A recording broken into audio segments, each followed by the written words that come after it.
നമസ്കാരം, കേരള ന്യൂസിലേക്ക് സ്വാഗതം. കഴിഞ്ഞ ദിവസങ്ങളിലായി ഞങ്ങൾ നിലമ്പൂരിൽ പണമൊഴുകുന്ന വഴികൾ എന്ന ഒരു വീഡിയോ ഞങ്ങൾ പുറത്തുവിട്ടിരുന്നു. അതിനുശേഷം ഇപ്പോൾ മറ്റൊരു വീഡിയോയുമായിട്ടാണ് ഞങ്ങൾ എത്തിയിരിക്കുന്നത്. അത് നിങ്ങൾ കണ്ടു നോക്കുക, എന്നിട്ട് നിങ്ങൾ വിലയിരുത്തുക. കേരളീയം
ഒരു പെരുന്നാൾ ദിവസമായിരുന്നു എന്നതുകൊണ്ട് ഇത്രയും പണം ഇവിടെ ഒഴുക്കാം എന്ന് ഒരു എംപിയോട് ആരാണ് പറഞ്ഞത്? മുസ്ലിം ലീഗിന്റെ എം ആയ വഹാബ് അദ്ദേഹത്തിന്റെ വീടിന്റെ മുറ്റത്ത് പണം വിതരണം ചെയ്യാതെ ആ പണം ഷൗക്കത്തിന്റെ വീടിന്റെ മുന്നിൽ കൊണ്ടുവന്ന് വിതരണം ചെയ്തതിന്റെ പിന്നിലെ യാഥാർത്ഥ്യം എന്താണ് എന്ന് നമ്മൾ അന്വേഷിക്കേണ്ടിയിരിക്കുമ്പോഴാണ് മുസ്ലിം ലീഗിന് ഇതിനകത്ത് ഷൗക്കത്ത് ജയിക്കണോ വേണ്ടായോ എന്നുള്ളതിനെ കുറിച്ചുള്ള താല്പര്യത്തെക്കുറിച്ച് നമുക്ക് പറയേണ്ടി വരുന്നത്.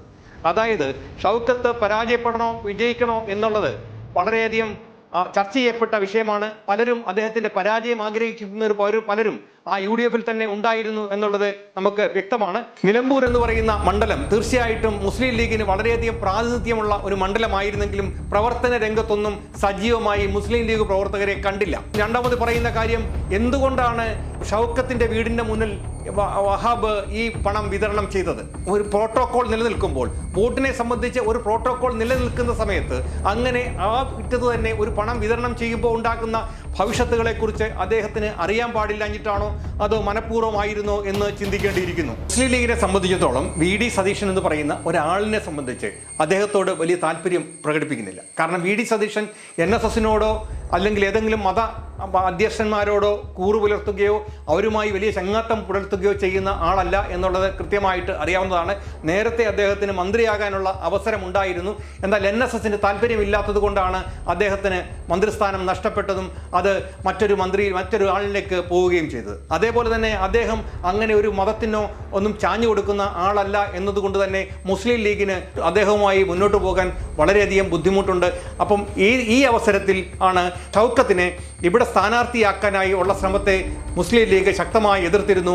അൻവറിനെ സ്ഥാനാർത്ഥിയാക്കണമെന്നും അല്ലെങ്കിൽ മറ്റൊരാളെ സ്ഥാനാർത്ഥിയാക്കണമെന്നും അവർ ആവശ്യപ്പെട്ടെങ്കിലും അത് കേട്ടില്ല. അത് അൻവറിനെ അകത്തേക്ക് UDF-ലേക്ക് എടുക്കാനുള്ള മാർഗങ്ങളൊക്കെ തേടിയിട്ടും അത് ഒന്നും നടക്കാതെ പോയതും VD സതീശൻ്റെ എതിർപ്പ് കാരണമാണ്. അതുകൊണ്ട് തന്നെ VD സതീശനെ ഒരു പാഠം പഠിപ്പിക്കാനുള്ള ഒരവസരമായി മുസ്ലിം ലീഗ് ഈ അവസരം ഉപയോഗിച്ചോ എന്നുള്ളതാണ് നമുക്ക് അറിയാൻ കഴിയാത്തത്. അൻവർ എപ്പോഴും പറയുന്നൊരു കാര്യം, 30% കൂടുതൽ മുസ്ലിം ലീഗ് വോട്ടുകൾ എനിക്ക് തന്നെ കിട്ടും എന്ന് അദ്ദേഹം പറയുമ്പോൾ അതിന് പിന്നിൽ ഒരു ധാരണയോ അന്തർധാരയോ ഉണ്ടോ എന്ന് നമ്മൾ സംശയിക്കേണ്ടി വരും. ഇതിനെക്കാട്ടിലും ഞെട്ടിക്കുന്ന ഒരു വാർത്ത എന്ന് പറയുന്നത് 14-ാം തീയതി, അതായത് ഈ മാസം ഇലക്ഷന് മുമ്പുള്ള 14-ാം തീയതി ഉച്ചയ്ക്ക് അദ്ദേഹം എവിടെയാണ് ഊണ് കഴിച്ചത് എന്ന് നിങ്ങൾ ചിന്തിക്കണം. അദ്ദേഹം ഊണ് കഴിച്ചത് വഹാബിൻ്റെ വസതിയിലാണ്.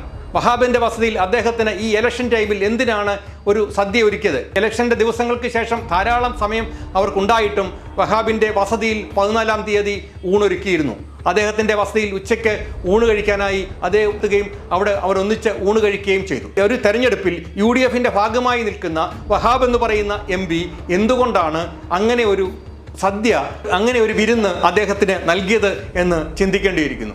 ഇതിൻ്റെയൊക്കെ പിന്നിൽ വലിയ അന്തർധാര അതിൽ ഉണ്ടായിരുന്നു എന്ന് നമ്മൾ കരുതേണ്ടി വരും. തിങ്കളാഴ്ചയോടുകൂടി തിരഞ്ഞെടുപ്പിൻ്റെ റിസൾട്ട് പുറത്തു വരും. എന്തായാലും അപ്പോഴാണ് നമുക്കിതിനെക്കുറിച്ച് അറിയാൻ കഴിയുന്നത്. ഏതായാലും ഞങ്ങൾ നടത്തിയ സർവേയിലൊക്കെ ഷൗക്കത്തിന് ധാരാളം പിന്തുണ ഉണ്ടായിരുന്നു. എന്നാൽ അതിനകത്ത് എന്തായിരിക്കും ഇതിനകത്തുണ്ടായിരുന്ന അന്തർധാര എന്നുള്ളതിനെ സംബന്ധിച്ചുള്ള കാര്യങ്ങളൊക്കെ തിങ്കളാഴ്ചയോടുകൂടി ഏതായാലും പുറത്തു വരും. ഏതായാലും പണമൊഴുകുന്ന വഴികളുടെ രണ്ടാം ഭാഗം വീണ്ടും നിങ്ങളുടെ മുന്നിലേക്ക് മുന്നിലേക്ക് വെക്കുകയാണ്. ഇവിടെ പണം ആ വിറ്റത്ത് തന്നെ വിതരണം ചെയ്യേണ്ട ആവശ്യം എന്തായിരുന്നു? അവിടുത്തെ സ്ഥാനാർത്ഥിക്ക് വോട്ട് നേടിക്കൊടുക്കാനായിരുന്നോ, അതോ വിവാദങ്ങളിലേക്ക് പെടുത്തി അദ്ദേഹത്തെ ഇലക്ഷനിൽ നിന്നും തെരഞ്ഞെടുപ്പിൽ നിന്നും തടയാൻ വേണ്ടിയിട്ടായിരുന്നോ? ഇത്തരം കാര്യങ്ങൾ വീണ്ടും ജനങ്ങളുടെ മുന്നിലേക്ക് ഞങ്ങൾ വെക്കുകയാണ്. ഈ 2-3 കാര്യങ്ങളാണ് ഞങ്ങൾ നിങ്ങളുടെ മുന്നിലേക്ക് വെക്കുന്നത്. ഒന്ന്, വി.ഡി. സതീഷിനെതിരെയുള്ള നീക്കമായിരുന്നോ ഇത് എന്നുള്ളതിനെ സംബന്ധിച്ച്. രണ്ടാമത്, വഹാബിൻ്റെ വീട്ടിലേക്ക് ഉച്ചയ്ക്ക് ഊണിന് വിളിച്ചത് എന്തിനായിരുന്നു ഈ സമയത്ത് തന്നെ എന്നുള്ളതിനെക്കുറിച്ച് ചിന്തിക്കേണ്ടിയിരിക്കുന്നു. എന്തുകൊണ്ടാണ് മുസ്ലിം ലീഗ് പ്രവർത്തകർ സജീവമായി തെരഞ്ഞെടുപ്പിന്റെ ഗോതയിൽ ഇല്ലാതെ പോയത് എന്നുള്ളതിനെ സംബന്ധിച്ചാണ് മൂന്നാമത്തെ ചോദ്യം. പെരുന്നാൾ ദിവസം ആർക്ക് വേണമെങ്കിലും പണം നൽകാനുള്ള അവകാശം നമുക്കുണ്ട്. എന്നാൽ ഇലക്ഷൻ പ്രോട്ടോകോൾ നിലനിൽക്കുമ്പോൾ UDFന്റെ പ്രമുഖ സ്ഥാനാർത്ഥിയായ ഷൗക്കത്തിന്റെ വീടിന് മുന്നിൽ തന്നെ എന്തുകൊണ്ട് പണം വിതറി? ഷൗക്കത്തിന്റെ സ്ഥാനാർത്ഥിത്വം അസ്ഥിരപ്പെടുത്താനും അതിലൂടെ അൻവറിനെ രക്ഷിക്കാനുമായിരുന്നോ എന്നും നമ്മൾ സംശയിക്കേണ്ടിയിരിക്കുന്നു. മുസ്ലിം ലീഗിനോട് എന്നും ഇടഞ്ഞു നിന്നിരുന്ന ആര്യാടൻ മുഹമ്മദിനോടും മുസ്ലിം വിരുദ്ധ സിനിമകൾ ചെയ്ത ആര്യാടൻ ഷൗക്കത്തിനോടുമുള്ള പക തീർക്കാൻ ഈ അവസരം ഉപയോഗിച്ചതാണോ എന്നും നമ്മൾ സംശയിക്കേണ്ടിയിരിക്കുന്നു. എന്തായാലും പണവിതരണം അനവസരത്തിലും അസ്ഥാനത്തിലും ആയി എന്ന് പറയേണ്ടി വരും. ഇത്തരം കാര്യങ്ങളാണ് ജനങ്ങളുടെ മുന്നിലേക്ക് വെക്കുന്നത്. നിങ്ങൾ ഈ വീഡിയോ കൃത്യമായി കാണുക. ഈ പണം അവിടെ കൊണ്ടുവന്ന് വിതരണം ചെയ്യേണ്ട ആവശ്യം ഇല്ലായിരുന്നു. വളരെ തെറ്റായിപ്പോയി. ഇത്തരം പ്രോട്ടോക്കോളുകളെ കുറിച്ച് അറിവില്ലാത്ത ഒരാളല്ല വഹാബ് എന്ന് പറയുന്ന മുസ്ലിം ലീഗിന്റെ സീനിയർ നേതാവായ വഹാബ്. അതുകൊണ്ട് തന്നെ ഈ വിഷയങ്ങൾ ഞങ്ങൾ നിങ്ങളുടെ മുന്നിലേക്ക് വെക്കുകയാണ്. നന്ദി, നമസ്കാരം.